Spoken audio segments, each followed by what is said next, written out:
People still don't. Yeah.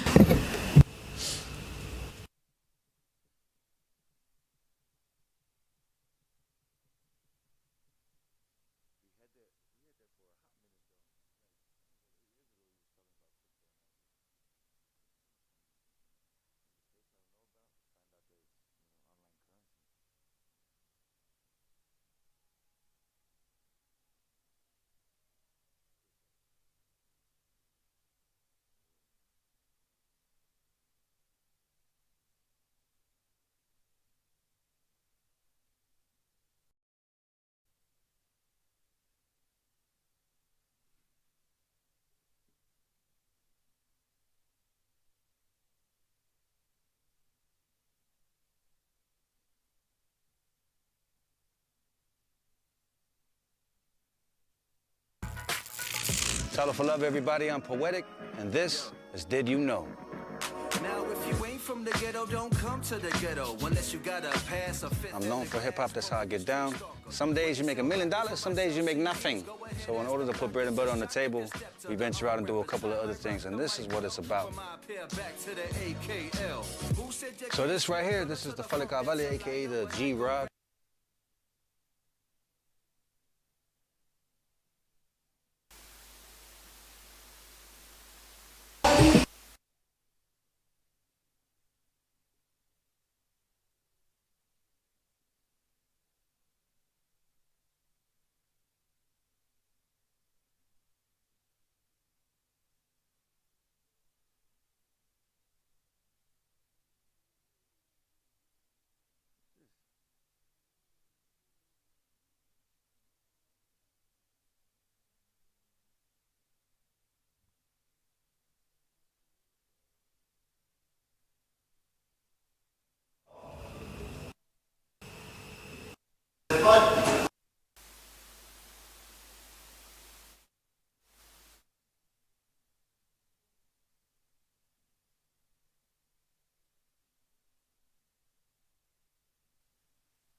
It's not connected to anything.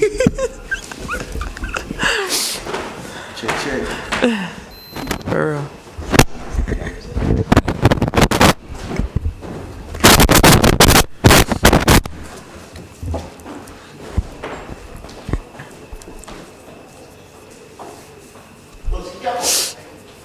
So they're on their earphones, but they're talking loud to each other.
Talofa Malole Pulavinaka, and welcome back to Generation for Tomorrow, a youth talk show about youth issues. My name is Malucel Doris Tulifao. I am the founder of Brown Girl Woke, a nonprofit that recruits, trains, educates youth to do critical issues in their own community.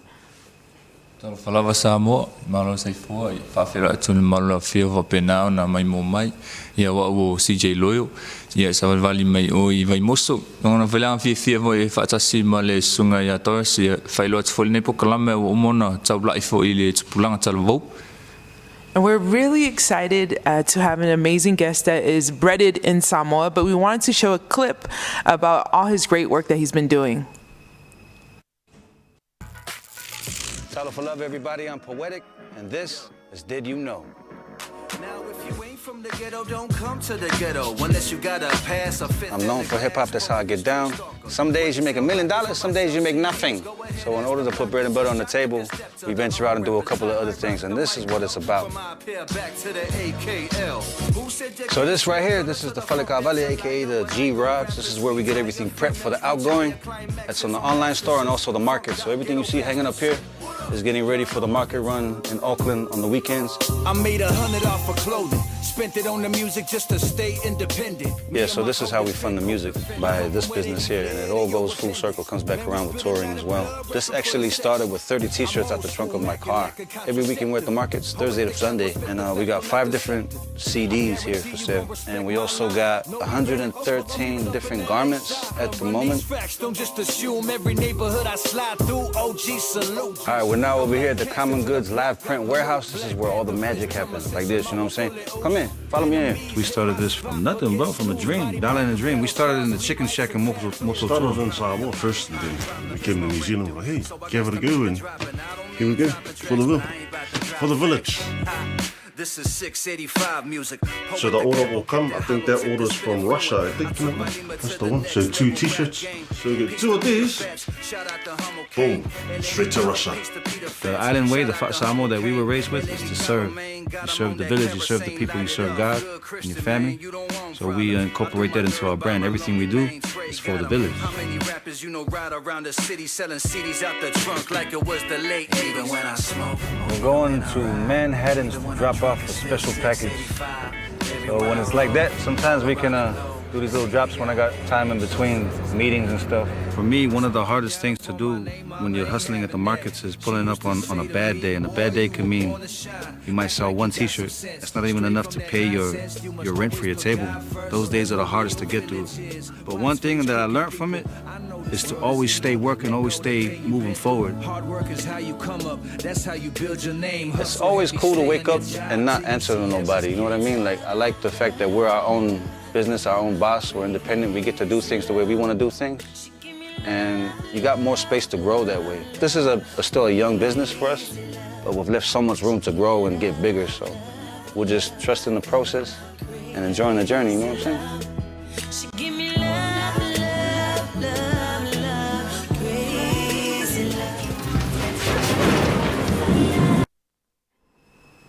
So before I introduce our special guest, we do have one of our youth panels. We don't have the whole group today because there's finals. So good luck to everyone out there, all the kids and all the parents that are probably stressing the kids out more on their finals. Can you please introduce yourself? Malolana saifua ia olongoa Prince Vaala Lovi ia o te sau mai le awhi ana o sa talo whale a lili ia mea oa o le sui o tupulanga moa tai au. Aftai. Thank you, Prince, for being our one and only panel this morning. Again, our special guest is none other than the amazing Poetik. Hi, Poetik. Hi. Good morning. Thanks for having me. How long have you been here now? In the studio? I've been here home. Since last week, just over a week now. Good to be back. Finally got let out the country, and yeah. It's good to have you back. We're excited because, like I told you before, and we've been watching a lot of your clips talking about mental health, especially with youth.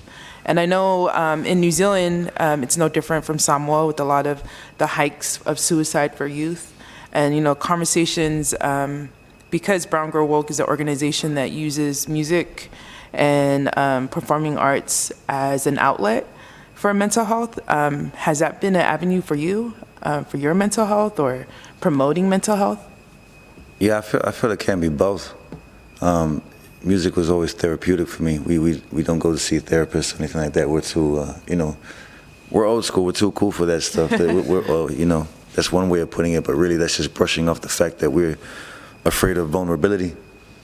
And we have to have this tough exterior in the world we come from. So we use music. And sometimes people don't get what we're saying. It sounds too abrasive. It sounds too, I don't know, violent or whatever it might come across as, depending on the person, the listener. But if you really listen closely, you hear a lot of the mental health situations being presented through the music, the stories, the hurt, the pain, the childhood trauma, everything. It's all there if you can look past the outside, the whole judge a book by its cover mentality. Yeah. And that's what I love about your music. You always represent Samoa. Like, you always come back. I think that's what's scary for me when we do a lot of work here is that when people leave Samoa is that sometimes they forget, and it's not their fault. It's just they're trying to make it, wherever they're at, America, Outside? Australia. Yeah. It's tough, though. It's really tough. Like, to be honest, I clash with a lot of Samoans, and I clash with a lot of Pacific people, and people of color in general, and then everyone else after. It's like a long list of people I clash with. I just want to be a peaceful man. But I clash with a lot of our people because the overseas mentality, it leaves no space for who we are here. So when I come from home and I go to a country that they don't have anyone to look up to in positions of power, so they don't know. So they're used to doing things their own way. And I'm saying to them, look, man, I'm from Samoa, so we have Samoan CEOs, Samoan doctors, Samoan lawyers. Whereas over here, for the last 60 years, we've only had Samoan factory workers.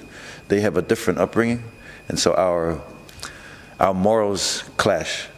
And I'm trying to teach our people, like, look, this is how we are back home, and we can apply certain parts of our culture here to help us, because by the looks of things, the suicide level overseas is so high with people who don't know who they are as Pacific Islanders. And when I left here as a Samoan, and I've been gone for 10 years now, and I've noticed that overseas, it's not only important to fly the Samoan flag, but the Pacific Islander flag. So I've been educated to what it is in our struggles overseas. And I feel like what we need to do is just break away from the mindset that we're programmed to be overseas and just go back to being us, who we're supposed to be, which is Pacific people. We can coexist with European and Western technology and the way of life. We can coexist. We can contribute so much.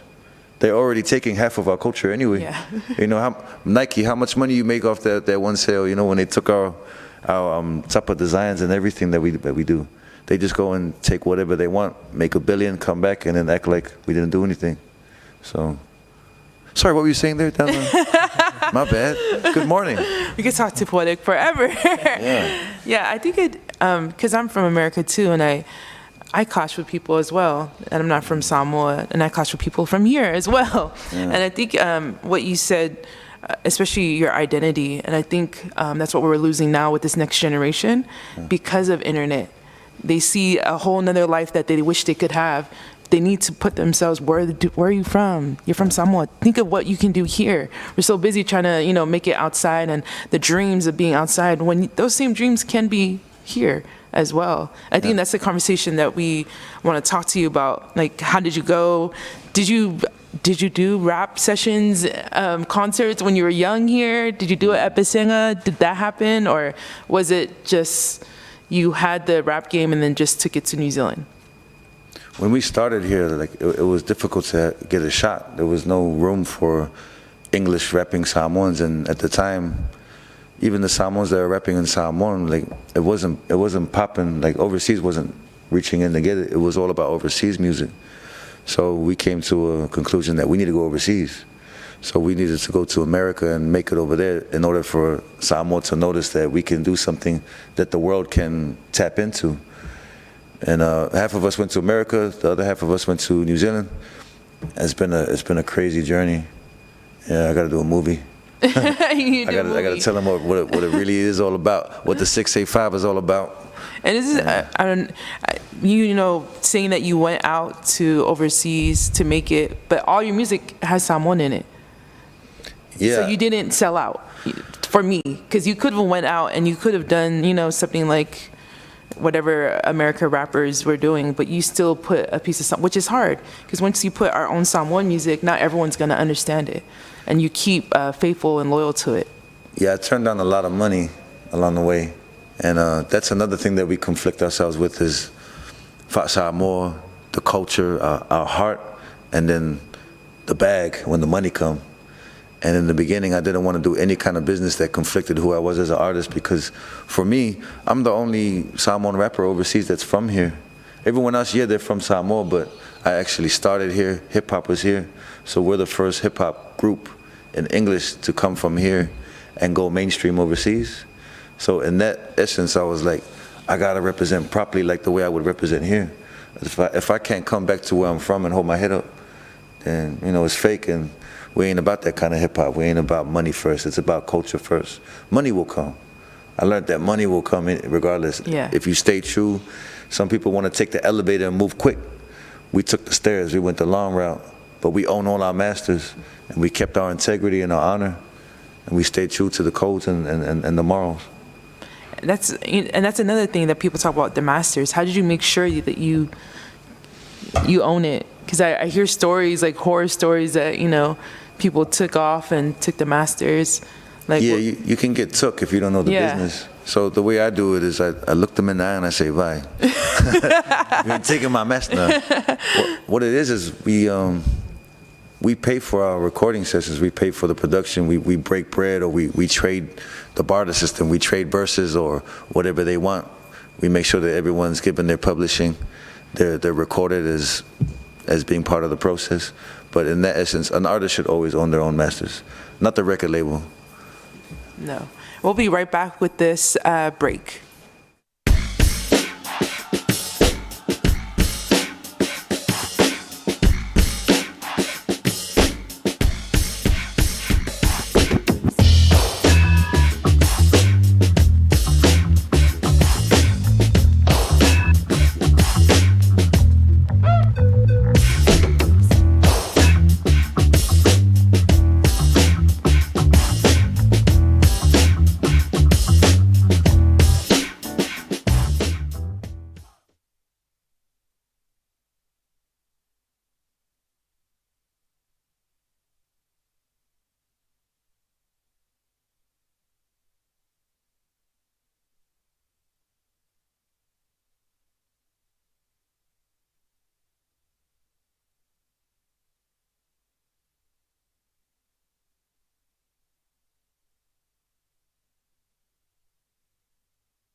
Welcome back to Generation for Tomorrow. We have an amazing guest on, Poetik, and we have so many questions to ask you. Well, we'll start with CJ.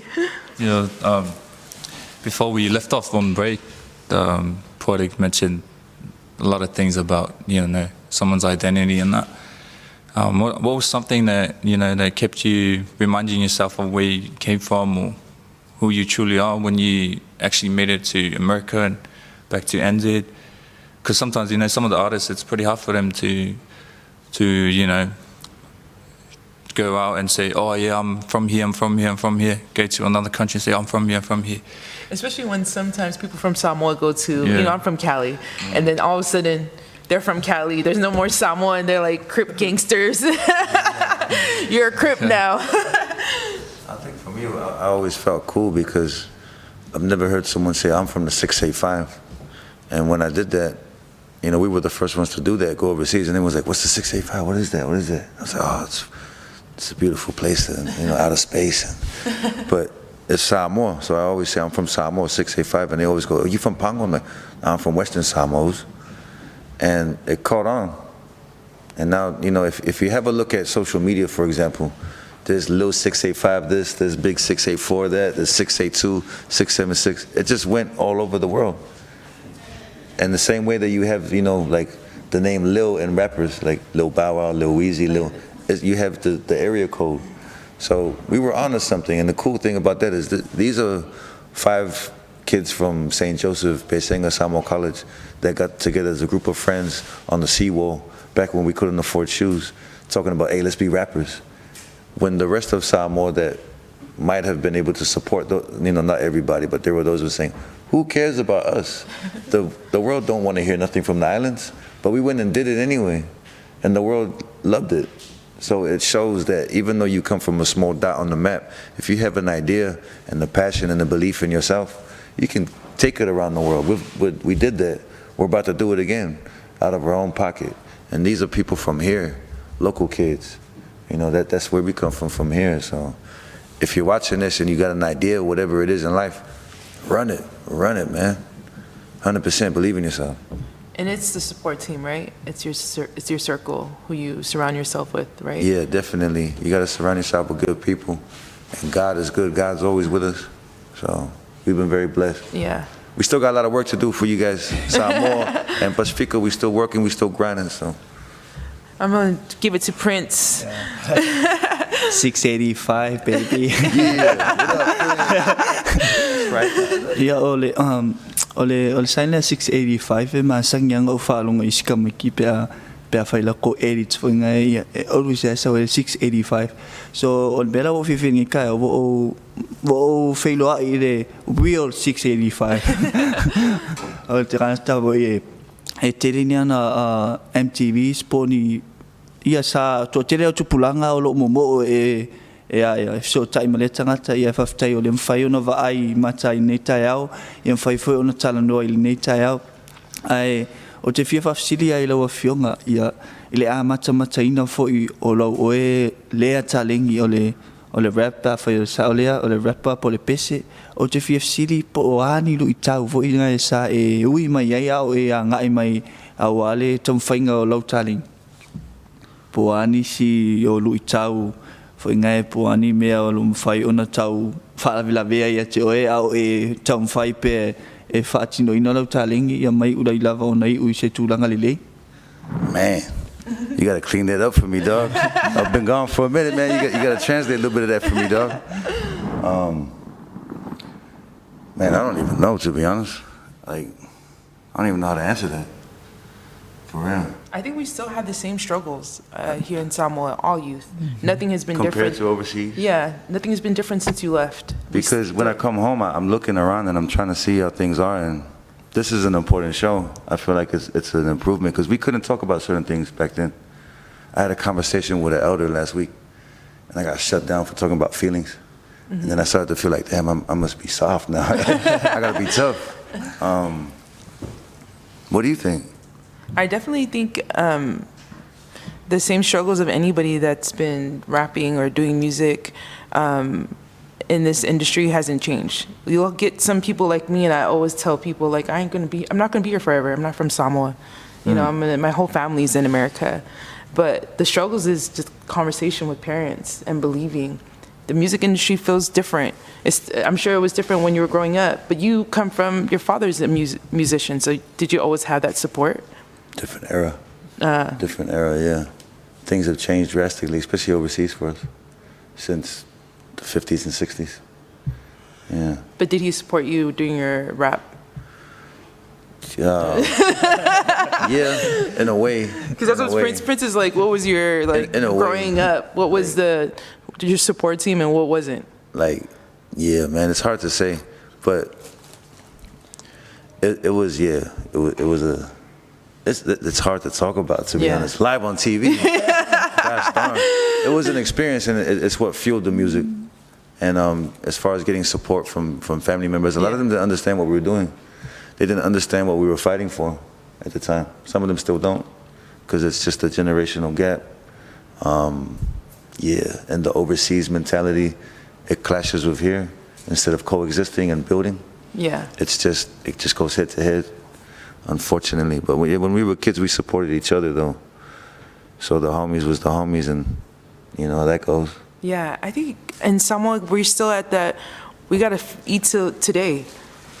Dreams like that seem 5 years away or further away, for parents, they're not going to support it. We need food on the table right now. What you're going to do right now is your music, is your rap going to get food on that table? And we can't think like that no more. We can't live day by day. We have to live for the next generation. One of your interviews I loved, because you said that you guys been in this rap game for a decade, and you realize it's not about making it anymore. You guys made it to make sure you open that door for these guys. For the next. Yeah, and we need more of that. We need to know that. That's the same for me. I'm done with like doing my work around the world, like speaking. I want to come back to Samoa and, you know, open the door for them too. Not let them go through our mistakes. Yeah. And making sure that they can talk to me or talk to you, like, hit me up. Yeah. So you don't get, you know, you don't lose your masters and things like that. Yeah, definitely. Yeah, I'm with that. We need to work on how we roll as a people, bring everyone together instead of being individuals. I think that's why we lose a lot of the time. Why we don't have ownership in a lot of industries. You know, we're still running the ball in these stadiums, but we don't own the stadium. The stadium owns us. Yeah. The sport owns us. You know, they make billions of us, and we walk away with 2 million. You know, we're like, we made it, 2 million. But no, you're supposed to go further. Like, yeah. You know, we can contribute so much to this earth. Why do you think it's like that when we make it? Like, talking about athletes or anybody else, and they don't give back. Like, people always get mad at The Rock not giving back to Samoa. It's like, but he is. I mean, for me, he promotes it on TV, on his shows, but everyone's like, I mean, because he's from here. He's from Polo. I mean, his mom. Yeah, like him just being Samoan is giving back. Yeah, but you know, for our people, it's not enough. Superstar in the world.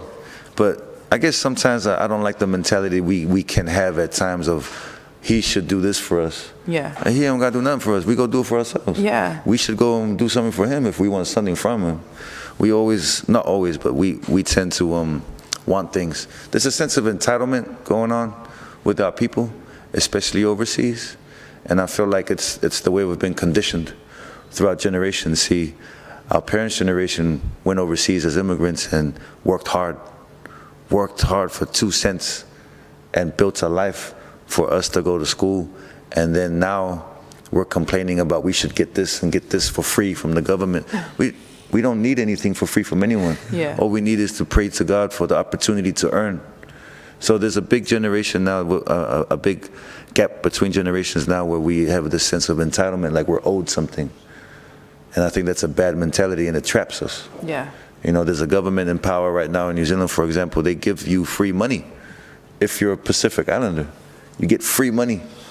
So they give you the fish instead of teaching you how to fish. Yeah.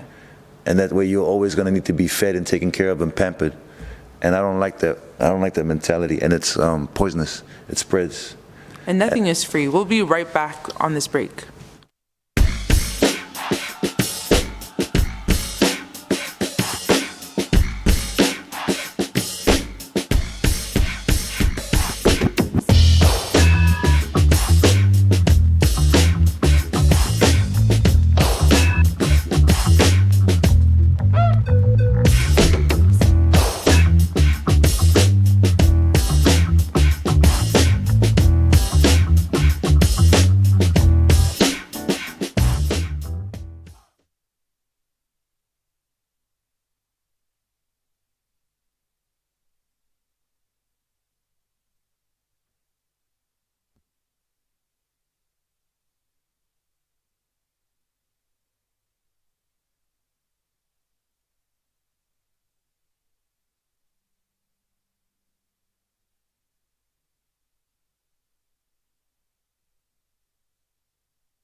welcome back to Generation for Tomorrow. We're having amazing conversation with Poetik. He's only here for another week, so if you see him on the street or anywhere, pass him a bailima or say hi.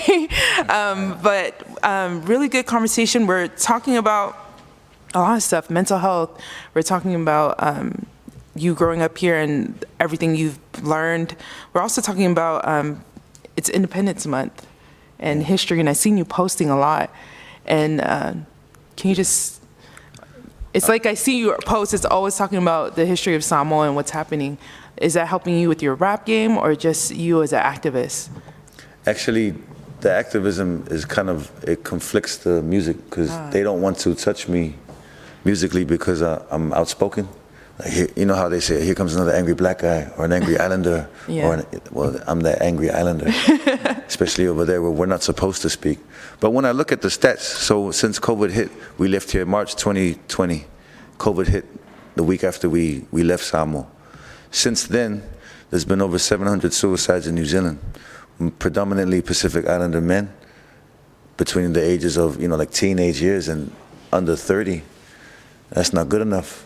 That's not good enough. And we're running around trying to vex and die from that. But no one cares about the mental health of our people.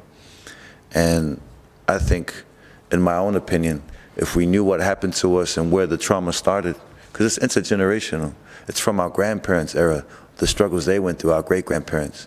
It's from colonial times. It's from learning to be not who you are, to be what they want you to be programmed in the system overseas. Even here, even in this country here, our beautiful country where you couldn't go to school here at a time unless you were a certain demographic, Mm-hmm.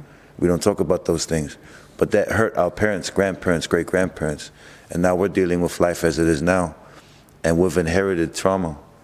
And I think if we identify a lot of the harshness in our past, which is what I do on social media, I post a lot of the bad stuff. And man, sorry guys, I want to be the happy guy. But you guys can be the happy guys and I'll be the, bringing the facts that we don't learn in school. Yeah. Because I sat down with the national government. It was a trip. I sat down and spoke with the national government in New Zealand 2 weeks ago. They have no idea what a Pacific Islander goes through, what we think, what we feel, how we act. Well, how we act is all over the news, just the bad stuff, the stereotype. But they don't know how to adapt to us. So they asked me, what do you go through in life? And I was like, geez, like you guys have lived off the backs of our hard labor for 200, 300 years and you don't know who we are? But it told me that this generation here is the one that's going to write the book on how we are and who we are. And our parents, they've done their lag. They did their time. They need to kick back and just chill now and not worry so much. We're the ones that have to take that worry on board now and do the work for our next generation. I think that's what I see a lot. A lot of the Samoans back in America, maybe in New Zealand and Australia. I'm not from there, so I can't speak on it. But a lot of them are, the trauma of just staying home and taking care of their parents is enough for them. Without them, they'll drop out of school. You know what I mean? But the biggest thing is and everyone's respects it, but you're taking care of mom and dad. We need to find a balance of how much that we understand that our parents or our grandparents did a lot of work, to make sure that we migrated. They went into all these different countries during racism. Yeah. We don't know that 60s, 70s, 80s. We haven't been through that. And then somehow their children think that they should just sacrifice their whole lives for their parents. And then we have that trauma of them blaming that they sacrificed their whole life. I know so much people that blame our own community, our own families, our parents, because they couldn't do anything because they had to take care of their parents. Where do we balance that out? How do we balance that? How do we balance that, bro? I was on the same track as well. I was having a same question as well. How do we balance it, or how do we break off from that? Yeah. Because for me, with my family, there's still times where when we want to do something, and then our parents be like, "Okay, and then it affects our choices. But we want to do this, so we can't do this because you care about what other people would think. So how do we break off from that? I think it's a Because lot. I think it's going to be still ongoing. Like if Yeah. I have kids and Yeah. this would come up in my head and I'll be able to say that to them as well. So I'll be like, oh, don't do that because people are watching you. Like And we you're tend to repeat what we grew Yeah, up with we grew up. because that's normalized to us. Yeah. I think one of the ways we can change it is doing what we're doing right now, which is having the conversation. Having the conversation, looking at other people and what they go through. Not looking at them at the same sense, like just trying to understand human beings, human behavior, and then applying our own understanding, our own teaching, what we want out of life. You know, I don't want to live a life where I'm worried about what the next man's thinking of me. I don't care enough for that. All I care about is representing our people, our culture, and doing something for the next generation. You know? Yeah. And by Lima. Yeah, no, I definitely think that our culture needs to change. In many ways, Yeah. though. In And many ways. Like what you said earlier about the suicides in New Zealand, that it's mostly men. It's no different here in Samoa.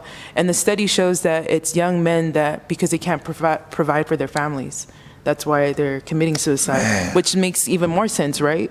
So That's sad. we're not doing enough work on both sides for, you know, every gender that we have in Samoa about talking about having the conversation. And you're right, we need to conversate with our parents.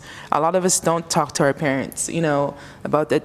I'm going through a lot. I'm still young, and then I have to deal with what your expectations. Like they didn't go through it, but I think because Samoa's small, and everybody knows each other, so it gets hard.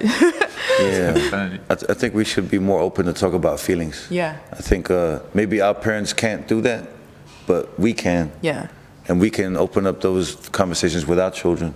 And by the time we get to those conversations, I hope that our generation has filtered out most of the BS that we went through so that our kids don't have to inherit it. You know, they just focus on school, education, good job, happy weekends, you know, a nice life, which is what every human being deserves.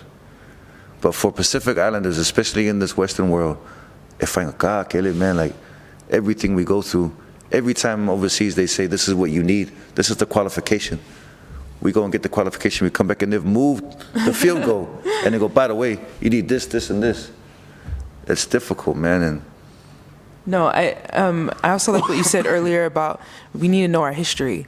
I think that was big for me because growing up in America, I didn't know enough, so I used to always read books when I was younger about Samoa. So I knew about Nafanua.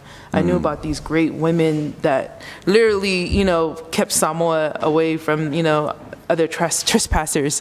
And I think a lot of us don't know those stories, that what we did, the wars that we fought, and, you know, the Mao movement, things like that should make us feel that you don't play with Samoans in that way. Not in the way where you think we're gangster or, you know, we're big and we fight.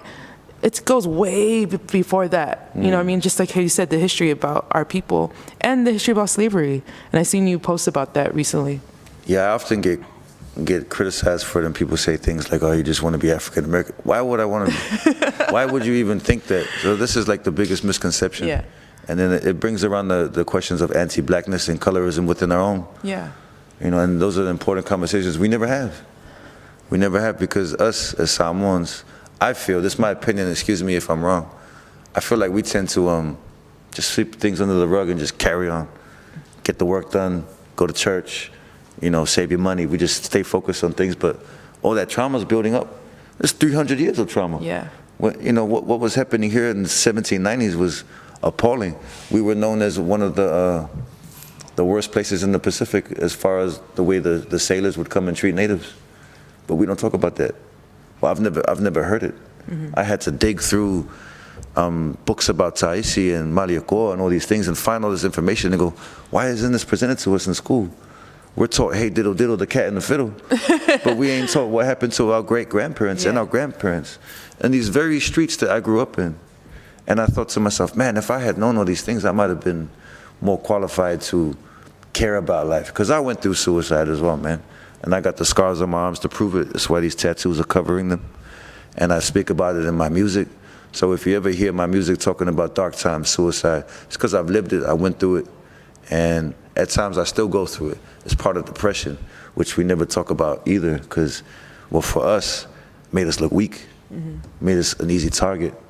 But now I feel like it's actually a strength to get on here on TV, and especially in Samoa, and say these things. I hope someone out there watching it, that if you're going through that stuff, man, you see us on the road, pull us over and say something. Talk about your issues. Hit us up on the cell phone, like on the Instagram, whatever. You know, people aren't alone. God's always there, and people can be there too. You know what I mean? Yeah, no, I definitely think people, when they see you in the limelight, they think you don't go through things. If anything, it's probably the mask. It'll mask it even more of like the problems that you're, going through. And putting in your music is a great outlet to listen to. Like some people, they need to find outlets for them, and listening to music that someone else is going through it can help someone. Because a lot of people, especially, I don't know, youth in Samoa, or maybe it's just a youth thing, they think they're the only ones going through it. We've all been through it. Because you feel alone when you're in a dark place. That's why I try to update my social media every day. And all right, what am I doing today? He's drinking again. But if you guys really know, he's drinking because he's depressed, because everything's messed up and childhood traumas come back.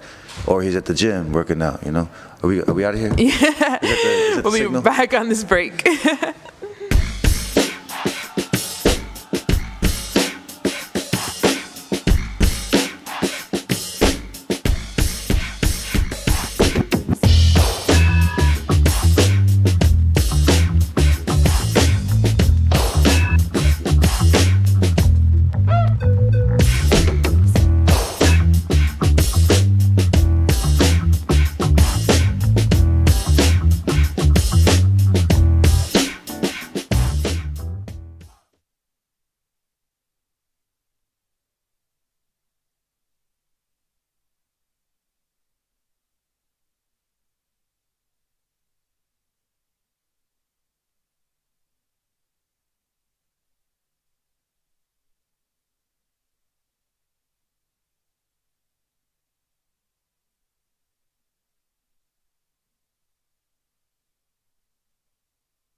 Welcome back to Generation for Tomorrow. We're with Poetik talking about everything. I think, I don't know what in the conversation that if you're not paying attention, you need to record it and learn a lot because Poetik is giving a lot of gems today.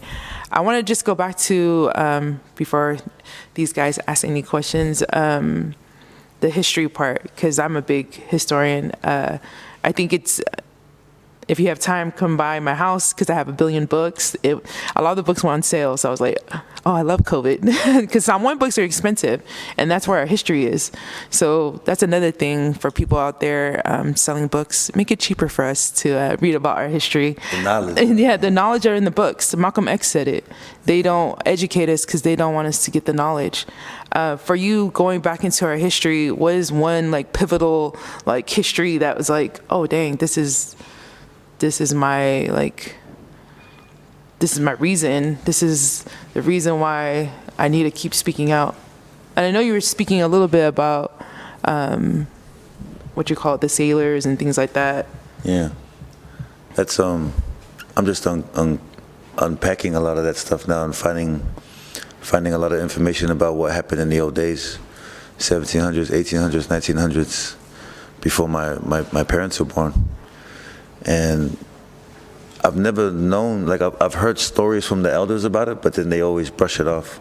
And when I got into it and I actually found manuscripts and all this literature about it, I was like, wow, we don't learn this anywhere in the world that I know of. And so taking the time to go back into history and figure out what really went down, instead of just making my own assumption because of what the world is today, has been a big stepping stone in my progress towards peace and, you know, my outlook on life. Because I used to be really wild. If you guys knew me back here 15 years ago, I was a bit out of control. You're not wild now? Yeah, only on Friday nights. But yeah, just calming down and getting my spirit in a good place and really just trying to be honorable and focus on the good things in life. I had to go back and learn the history. I did a course here. I was still a teenager. I was about a teenager. I did a course here for tourism, and in that class, I can't remember the professor's name. She was brilliant, and she introduced me to ancient history of Samoa, where we actually come from a connection with Africa, and that really interested me. And I said, how?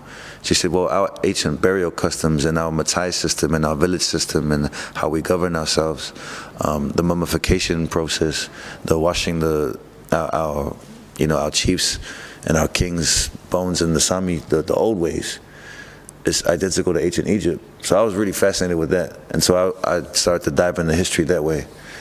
And that's where I found other links to other things, information. There's a lot that we don't know. And I feel like if we do know, then perhaps these suicide numbers can go down. Perhaps the gang shootings can go down. Perhaps the poverty and everything that comes from broken families can go down. Because I don't know any other way, and it doesn't seem like anyone's stepping forward in positions of power to do things. So it's up to us. It's up to the people, the community, to really figure out ways to educate. It's, yeah, and definitely what you said about identity, because a lot of us do go out when we go to overseas. We start mimicking what we see. Like some people see on TV, you want to be this, I'm going to be that person. But if we know that we came from this long line of warriors and the history and us going around freaking voyaging, we're like the voyagers. We were the first before Columbus. You know what I mean? Like, we're the reason that there's pathways in the ocean. We come from the biggest ocean. The greatest navigators. Yes. The greatest navigators, man. And I think that you're right. I think even for me, when I was going through like my search, until I like went down to our history and I was like, wow, there's like all this amazing stuff that we don't get taught anywhere from our own families because they don't know. And we have to think like that, like what other cultures, look at other cultures and what they went through and how do we make sure that that we don't repeat. And we've been repeating. I do a lot of stuff on immigration work in America. And, you know, it took a long time. We've seen the Mexicans getting deported. We've seen the other. And for some reason, our people thought we were safe, but we weren't. And they came for us. Yeah, they came for us. They came for us quick. They deported us so quickly. There's still private planes coming into Samoa during the COVID to bring in I remember, deportees. I speak to a few people involved in, you know, we try to figure out who's from where, and Yeah. you know, just to sort out affiliation and make sure people are taken care of and safe. And I'm like, wait, I can't even go home, and I'm a Samoan citizen. Like I'm not from overseas. Yeah. But they're sending back people just to get rid of them, just to deport them. But we can't book a flight to go home. Yeah. During COVID, so it was really trippy. The governments and the way that they operate in America, New Zealand, Australia, and to an extent Europe, in regards to Samoans and Pacific Islanders, it's quite appalling, man. They can take us and send us to war for them. And they can take us and send us to pick all the fruit you guys want us to pick and do everything else for you. And then you could just flick us back home, just like that. And just like you said before, we're not in those positions. We need to be. You know, some of my friends that got deported were saying, like, man, all the other cultures got to stay because they had people that were judges, because they had politicians. And We're so. it can be very harsh in the system for us. But I like got you a said, cousin. Sorry, let's No, cut you off. no. I was saying, like you said earlier, a lot of us that went to New Zealand, because my parents went to New Zealand. They're part of the Dawn Raids. They were all working for, you know, like sweatshops. So we didn't get the time to be, you know, politicians where we need to. Like, this is the Yeah. time to push that. The work that you did is not going to be in vain. Go back. Yeah, that's right. They just apologized for the Dawn Raids and found out that her father was actually one of the police officers that carried out the Dawn Raids. This is the Prime Minister of New Zealand. No disrespect. It's just I thought it was interesting.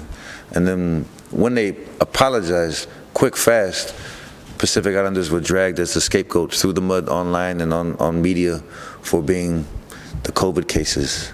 So we were addressed on news as Pacific Islander COVID cases, but every other race was just COVID cases.